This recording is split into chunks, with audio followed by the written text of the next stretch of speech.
L'élection présidentielle de demain est l'aboutissement heureux de la transition et l'engagement du peuple malien à trouver une solution à la crise politique et institutionnelle. Ces propos sont du président de la commission de la CEDEAO. Kadri Désiré Ouédraogo est arrivé cet après-midi à Bamako dans le cadre de la supervision du scrutin. Il se réjouit du climat apaisé de la campagne électorale. Nous l'écoutons au micro de Bourama Traoré. Je suis venu ici dans le cadre de l'élection présidentielle qui aura lieu demain et je dois dire que pour nous, la CEDEAO, c'est un événement très important. Ces élections sont le couronnement de beaucoup d'efforts du peuple malien, de la CEDEAO, de l'Union africaine, de la communauté internationale. Et je pense que c'est aussi l'aboutissement heureux de la transition. Et je voudrais, à cette occasion, adresser mes félicitations au gouvernement de transition, aux institutions de la transition, aux acteurs politiques, à la société civile et au peuple malien en général pour une campagne apaisée et pour une conclusion heureuse du processus de sortie de crise que vient consacrer ces élections présidentielles. Je voudrais dès lors dire que nous accompagnerons toujours le Mali pour ces élections. Nous avons envoyé ici une équipe de 250 observateurs. J'espère et je souhaite que ce soit des élections paisibles où chacun ait le loisir d'exprimer son point de vue. Et j'en appelle à tous les acteurs pour que nous puissions préserver la transparence, le fair play au cours de ces élections. La CENSAD a dépêché au Mali une mission d'observation qui se déploiera dans les régions de Ségou et de Koulikoro. À la veille de l'élection présidentielle, la mission a rencontré la presse pour échanger sur les objectifs de sa démarche. Alousseni Touré a suivi la conférence de presse sans compte rendu. Ils sont une quinzaine d'observateurs dépêchés par la communauté sahélo-saharienne. Objectif, observer le déroulement de l'élection présidentielle au Mali. Nous allons être déployés dans la région de Ségou, Koulikoro et dans le district de Bamako. Nous allons constater sur le terrain ce qui est concret. Aucune élection n'est entièrement parfaite. Il y a toujours des insuffisances. Les insuffisances, nous allons les signaler pour que aux prochaines élections, des améliorations soient faites. La mission de la CENSAD ne pourra pas se rendre dans toutes les régions du Mali, faute de moyens, mais elle n'exclut pas de se déployer au nord en cas de deuxième tour. Malheureusement, nous n'avons pas les moyens de nous y rendre. Mais je pense que s'il y a un deuxième tour, nous ferons l'effort d'y être présents. À la fin de l'observation, un rapport sera adressé à la CENSAD avec empiliation à la CENI du Mali. Le ministre de l'administration territoriale rappelle que l'article 128 de la loi électorale interdit les dons ou libéralités en argent ou en nature, les promesses de libéralité, de faveur d'emploi, d'autres avantages pour influencer ou tenter d'influencer le vote d'un ou de plusieurs électeurs, soit directement, soit par l'entremise d'un tiers. De même, la sollicitation ou l'acceptation ou promesse est interdite. À cet effet, les transports collectifs d'électeurs en vue d'exécuter des consignes de vote sont interdits. En conséquence, les électeurs sont invités à se rendre dans leur lieu pour exercer leurs droits civiques à l'occasion de l'élection présidentielle du 28 juillet. Les forces de l'ordre sont invitées à veiller scrupuleusement au respect de cette disposition de la loi électorale, dont la violation est les contrevents aux poursuites judiciaires prévues par les textes en vigueur. Le ministre s'est compté sur la bonne compréhension de tous. Plusieurs innovations ont été adoptées par le Mali pour faire de cette présidentielle lesquels le système OneWorld. C'est un outil importé de certains pays de la sous-région comme le Sénégal qui permet aux acteurs de la société civile de suivre le déroulement correct des opérations de vote et à temps réel. Grâce à ce système, les observateurs pourront relayer rapidement les irrégularités éventuelles et les corriger. Abraham Maïga nous en dit plus sur l'outil. Grâce à cette nouveauté, la société civile a un accès sans les aspects du déroulement des opérations de vote. Ce processus commence dès l'ouverture des bureaux de vote jusqu'au dépouillement. Il a pour objectif de permettre aux observateurs du réseau APEM de suivre à travers les technologies OneWorld des opérations de vote. Les observateurs auront des informations sur les irrégularités constatées dans les bureaux de vote à temps réel. Par cette innovation, le réseau APEM appuie les organismes engagés dans l'organisation de ce scrutin, permet d'attirer leur attention sur ces irrégularités, incitant à les corriger. Le réseau appelle solennellement au sens des responsabilités de tous les acteurs afin que cette élection se déroule dans les meilleures conditions de transparence, de crédibilité et de paix dans l'intérêt essentiel. Adhéré, le cadre de concertation pour l'élection présidentielle vient de faire les derniers réglages. Le matériel est sur place, ainsi que les agents formés et les observateurs. Pour la sécurisation, nous bénéficions de plusieurs types de soutien et d'informations dont je ne pourrais vous les dire tout de suite. Mais je suis confiant parce que les hommes placés sous mes ordres ont montré leur engagement depuis le début des opérations. Et je suis convaincu d'une chose, pour l'atteinte de l'objectif définitif, ils sont encore plus mobilisés. Quel sera le comportement des hommes devant le bureau de vote? Vous savez, j'ai toujours dit que le militaire malien n'est pas un militaire barbare.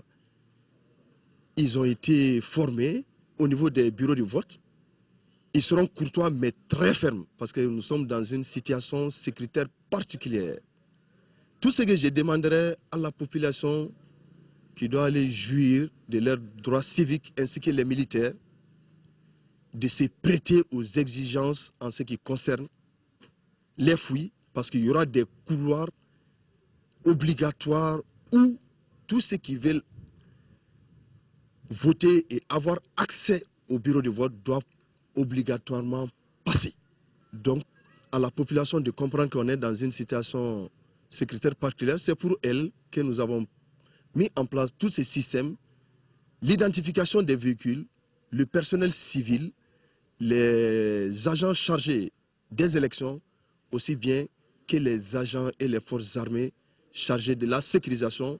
Chacun a déjà fait un exercice au niveau du bureau où il doit y siéger. Je pense que si la population continue sa franche collaboration depuis qu'on a connu cette population de Tombouctou, on pourra vraiment voter sans trop de problèmes. Voilà, nous étions donc à Tombouctou et nous venons d'écouter le colonel Keba Sangaré, chef des opérations militaires à Tombouctou. Il se prononçait sur la sécurisation des élections, de l'élection présidentielle dans la région. Il était au micro de Adama Djimde. La région de Gao se mobilise pour une élection crédible et apaisée.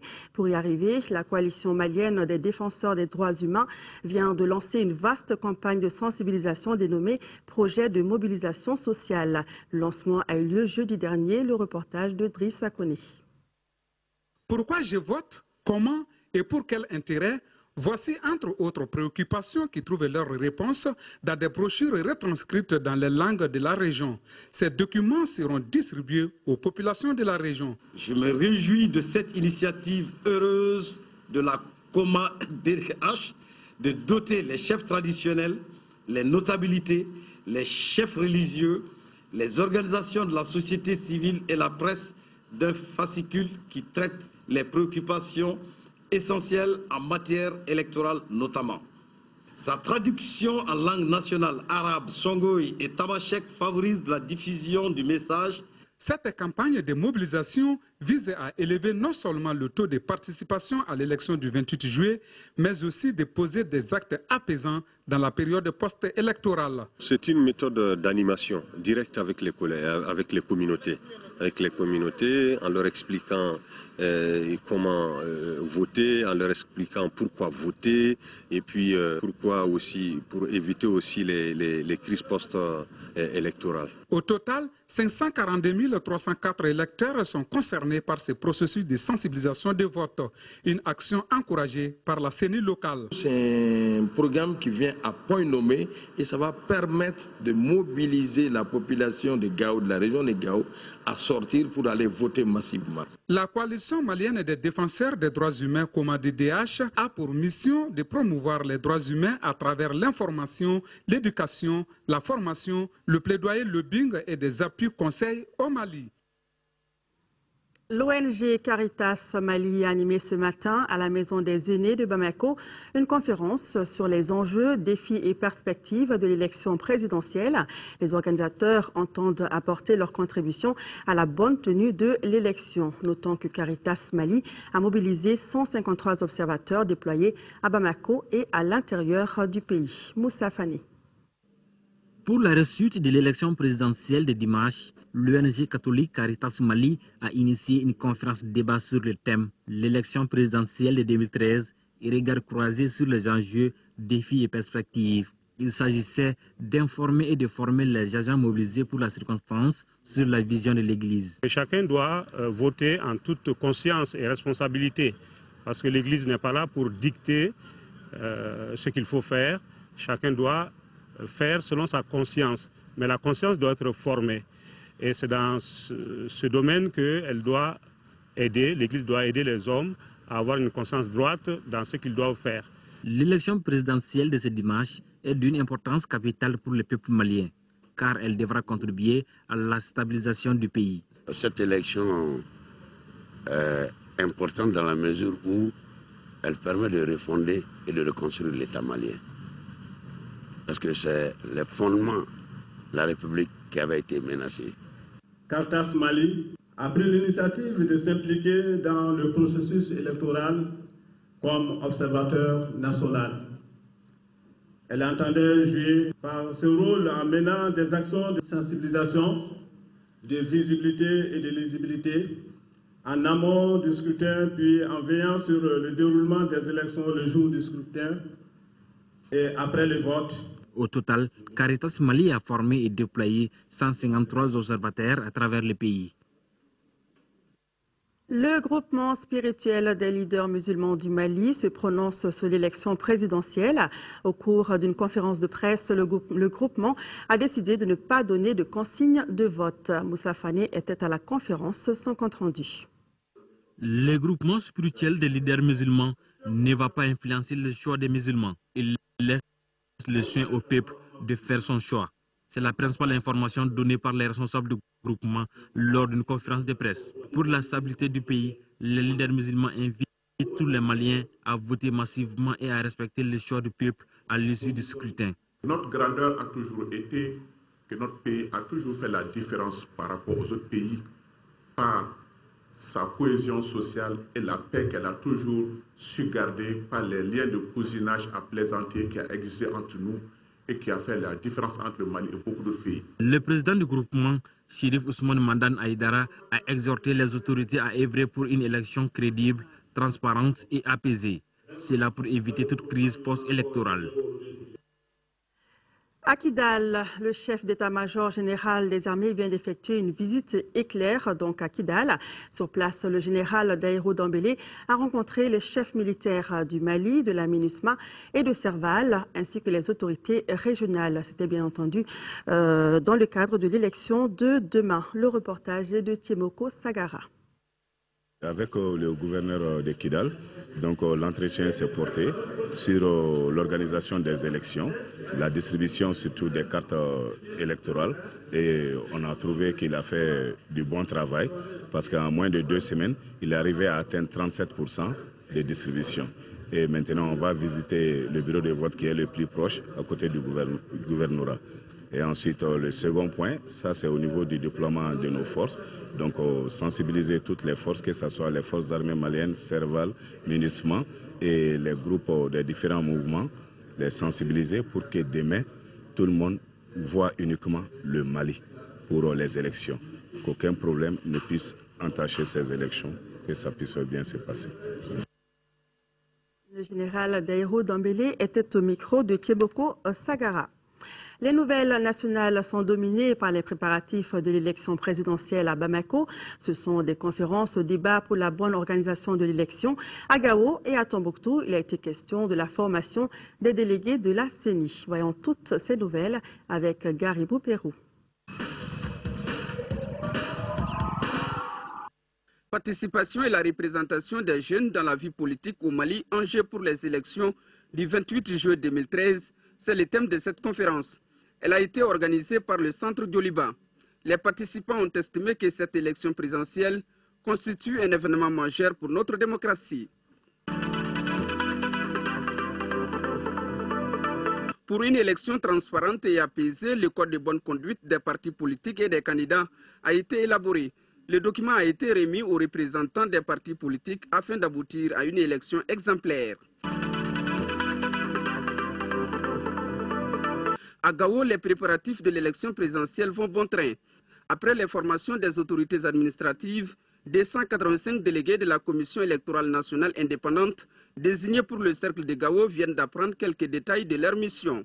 En guise d'encouragement, les autorités administratives du cercle de Gao leur ont rendu visite et prodigué des conseils pour la tenue correcte de ces processus. À Diré, dans la région de Tombouctou, le cadre de concertation pour l'élection présidentielle vient de faire les derniers points. Les administrateurs, les élus, la société civile et la sécurité ont fait le point de l'organisation du scrutin de demain. Le matériel et les agents formés sont déjà sur place. Le réseau plaidoyer et lobbying doit déployer 500 observateurs sur l'étendue du territoire pour le scrutin présidentiel de demain. Ces observateurs auront la charge de faire le compte-rendu du déroulement du vote par SMS en temps réel. Après traitement, ces informations seront publiées sur le site www.rplmali.com. L'ONG Génération pour l'émergence d'un nouvel esprit africain pour l'élection présidentielle malienne sans violence a procédé aujourd'hui à la sensibilisation des populations, des partis politiques et des candidats à l'élection présidentielle pour un processus électoral sans violence. Pour des élections apaisées, les partenaires de notre pays, à travers le CMDID et le NDI, ont eu l'idée d'un code de bonne conduite. Cet ensemble de principes, s'il est respecté, donnerait aux élections une convivialité républicaine. Le document a été signé par un large éventail de la classe politique malienne. Au terme donc de la campagne électorale du premier tour de l'élection présidentielle, nous avons voulu savoir le constat fait à mi-parcours par les initiateurs. Dossier présenté par Abbas Fambogori Traoré. À l'initiative du CMDID et du NDI, notre culture politique s'est enrichie d'un code dit de bonne conduite, un ensemble de principes moraux bâtis sur l'honneur de ceux qui s'y engagent. Des raisons ont conduit à cette trouvaille. Quand on regarde aujourd'hui à travers le rétroviseur, il y a eu des moments où la crise et les conflits étaient si vifs entre et au sein de la classe politique, entre les différents regroupements socio-politiques, à telle enseigne que tout le monde était divisé, et sur les causes et l'analyse des causes des événements qui sont arrivés au Mali, et sur les issues de sortie de crise. Il fallait bien que des organisations comme le NDI et le CMDID essaient de rassembler en créant cette plateforme. Il y a eu l'acte solennel de signature du Code de bonne conduite le 4 juin 2013. Mais il faut voir en amont tout le processus d'écriture et d'adoption, de validation qui a permis à l'ensemble de la classe politique malienne de s'entendre sur chaque mot, sur chaque virgule, sur chaque idée, sur chaque disposition du Code de bonne conduite. La prévention à travers cet engagement est bien évidemment défendable, même si les violences électorales sont infimes dans les pages récentes de notre histoire politique. Alors, à mi-parcours de la campagne du scrutin présidentiel, quelle appréciation faut-il retenir du suivi de l'application du code? Je vais mettre l'accent sur deux éléments qui me semblent majeurs. En 2007, le constat a été fait qu'il y a eu assez d'attaques crypto-personnelles entre l'ensemble, entre les candidats, entre les partis politiques. Et tout le monde a constaté la grande civilité de la campagne électorale qui est en train de se terminer.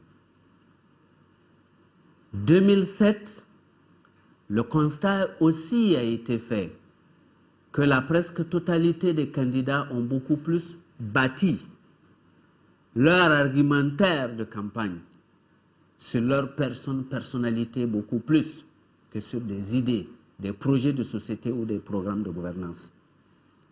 C'est chose faite aujourd'hui. Et j'ai presque rarement vu une campagne électorale de cette qualité. Ce dimanche, les Maliens seront aux urnes. Les enjeux sont importants, choisir un président de la République. Il rappelait que de la tenue correcte de cette élection dépendra en partie le bon déroulement du processus pour un retour à une vie constitutionnelle normale. C'est l'objectif visé par le Code de bonne conduite.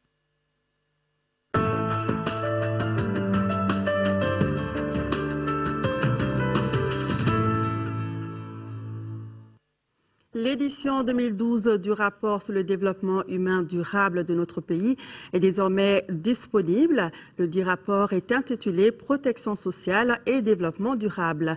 Le document a été officiellement lancé jeudi dernier à la faveur d'une cérémonie suivie par Nouroum Sissoko. Le concept de développement humain durable est fondé sur le principe que chaque être humain doit bénéficier d'une protection sociale pour lui permettre d'accroître ses capacités. Justement, pour améliorer le potentiel des systèmes de protection sociale, réduire la pauvreté et la vulnérabilité, l'Observatoire du développement humain durable qui apporte sur social et développement humain. Une première partie qui met l'accent sur le développement, sur l'évolution des indicateurs du développement humain. La deuxième partie donne les interactions entre la protection sociale et le développement humain durable. Pour le représentant du PNUD dans notre pays, cette étude est utile à plus d'un titre, surtout quand on sait que l'assurance maladie ne couvre que 16% de la population. Ce concept de développement humain durable repose sur une idée très simple, une idée simple mais forte, de placer l'individu, de placer l'être humain au centre du processus de développement. Ce qui devrait se manifester par un élargissement des choix et des libertés qui permettent aux individus de vivre longtemps et en bonne santé, d'accéder au savoir, de bénéficier d'un niveau de vie décent et de participer à la vie locale dans la dignité et le respect. 8e du genre, ce rapport national sur le développement humain est un outil pour l'ensemble des acteurs impliqués dans le développement. L'Observatoire développement humain durable a été un catalyseur pour essayer de comprendre toute la problématique du développement et la situer autour de l'humain avec grand H. Le document fait aussi des recommandations visant des réformes institutionnelles et budgétaires dans les systèmes de protection sociale au Mali.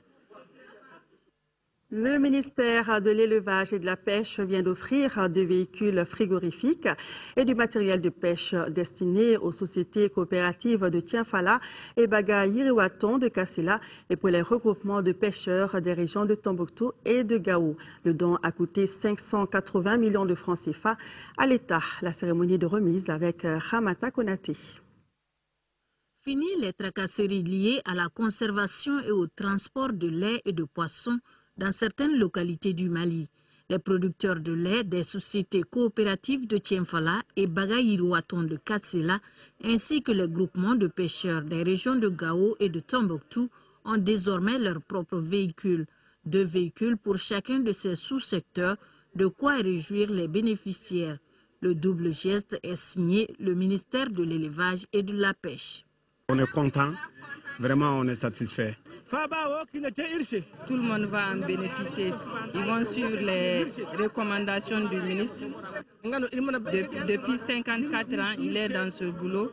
C'est la première fois qu'on les offre des hameçons, des filets, de la voiture, des véhicules de transport. Les équipements qui ont coûté plus de 580 millions de francs CFA serviront certainement les producteurs de lait et les pêcheurs. Toutes ces acquisitions vont contribuer, j'en suis sûr, à stimuler les différents acteurs et à améliorer la production et la productivité de ces deux sous-secteurs. Les équipements de transport permettront de maintenir les produits dans de bonnes conditions et dans les normes requises jusqu'à destination. À travers cette remise, un coup de main vient d'être donné au sous-secteur élevage-pêche. Ces deux domaines représentent à eux seuls plus de 14% du produit intérieur brut du Mali. Nous quittons le monde de l'élevage pour celui de l'habitat. Bientôt 600 logements sociaux pour nos compatriotes vivant à Baltimore. C'est dans l'État de Maryland, c'est aux États-Unis. Le site sera à Montougoula et baptisé Balt Mali. Coût du projet 14 milliards de francs CFA sur 10 ans. Une cérémonie de signature de convention a eu lieu entre l'entreprise de construction et l'association des Maliens de Baltimore, AMAB. Cheikh Oumar Sangaré pour les détails. Cette cérémonie est relative à la signature d'une convention entre, d'une part, l'entreprise de construction Moussa Keita et CMK et d'autre part, l'association des Maliens résidant au Baltimore, AMAB. Baltimore est situé dans l'État de Maryland aux États-Unis d'Amérique. C'est une convention portant cession et réalisation de 600 parcelles et logements aménagés au profit des adhérents de l'AMAB. À travers ces nouveaux partenariats, l'entreprise SCMK entend sécuriser les investissements de nos expatriés. Le projet a été initié par l'entreprise SCMK pour donner aux Maliens de l'extérieur une assurance pour les investissements qu'ils vont faire pour leur pays. Et l'entreprise a créé ce projet à travers, pas seulement avec les Maliens qui se trouvent au Baltimore, mais à travers le monde. Les logements seront construits à Montougoula sur un site dénommé site Balt Mali. Le lot comporte des logements Djigia de type F3A, Sininyasigi de type F3B, Lafiasso de type F4A, Ankasso de type F4B, Wassasso de type B et Dimanoua le duplex A. Les bénéficiaires ne cachent pas leur satisfaction. Notre cérémonie de signature de convention entre SCMK, entreprise de construction Moussa Keita, et AMAB, l'association des Maliens de Baltimore, est la concrétisation d'un vœu cher à tous nos compatriotes vivant aux États-Unis en général et ceux de Baltimore en particulier. Chacun d'entre nous rêve d'avoir un toit un jour chez soi. Ce moment symbolise en effet le courage et l'engagement de nos compatriotes vivant à l'extérieur, dont nul n'ignore la détermination et le rôle qu'ils jouent dans le développement de notre pays. Les remboursements s'effectueront par tranche mensuelle. Le projet a un coût global de 14 milliards pour une durée de 10 ans environ. Journée d'échange sur l'expérience du programme de santé USAID, Assistance technique nationale, ATN+. Les acteurs et partenaires de la santé se sont retrouvés pour partager les résultats du dit programme. Les précisions de Moussokoura Konaté. Cette journée vise à renforcer le partage des expériences entre les acteurs, les partenaires et les intervenants en santé pour l'amélioration de la performance des structures socio-sanitaires. Les échanges ont porté sur les deux principales innovations initiées par le programme d'assistance technique nationale ATN+.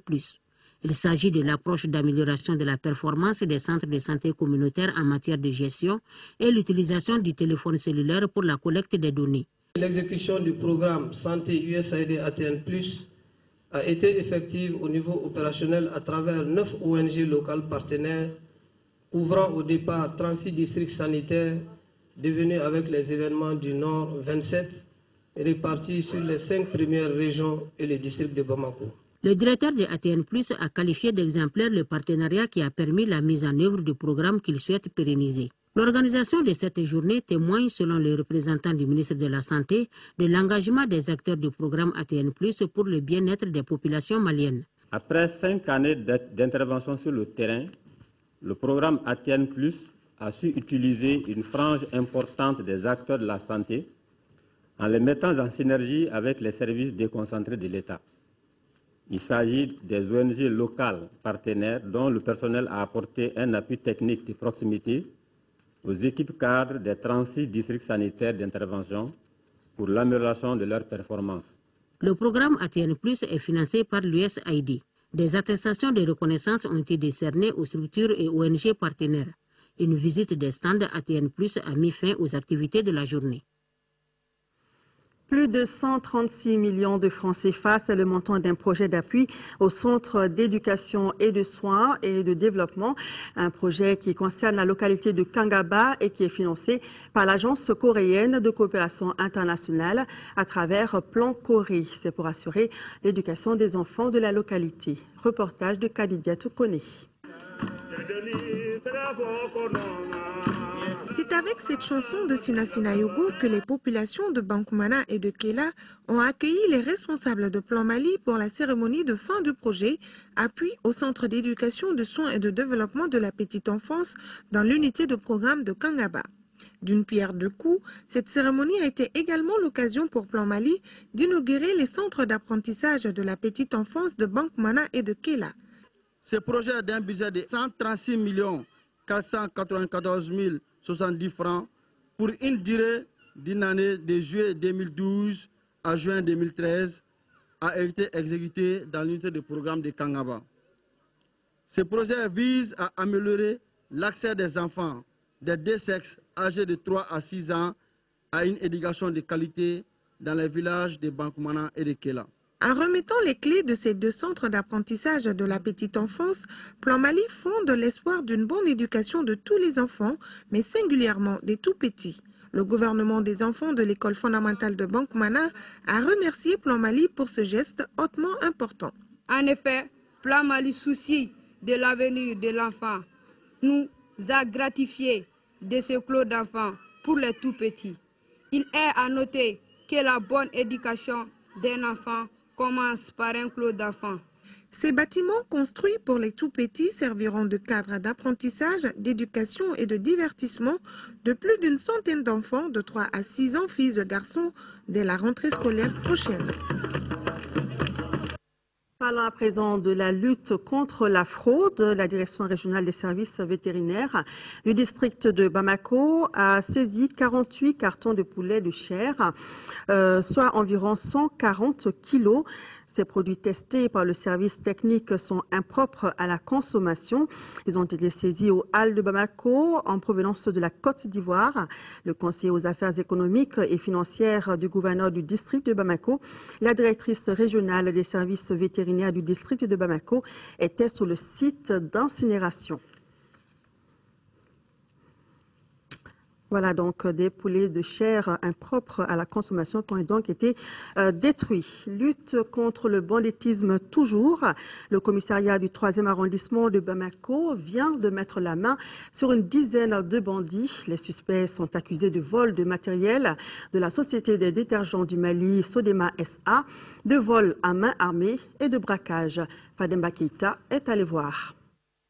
Ce coup de filet qui met hors d'état de nuire 10 malfrats est le fruit d'une synergie d'action des hommes du commissariat du 3e arrondissement du district de Bamako. Parmi les suspects, 3 opèrent à l'aide de pistolets de fabrication tchèque et artisanale dans la zone criminogène du stade Omnisport Modibo Keita. Les 7 autres agents de la société des détergents du Mali, Sodema SA, s'activent à mettre à genoux l'entreprise d'Alain Ashkar à travers le vol de matériel roulant. On reproche à ces 3 groupes, le premier groupe constitué d'un lot de 7 bandits pour vol, 1 pour agression et dépossession d'engins à l'aide d'une arme à feu, les 2 autres, détention illégale d'armes à feu.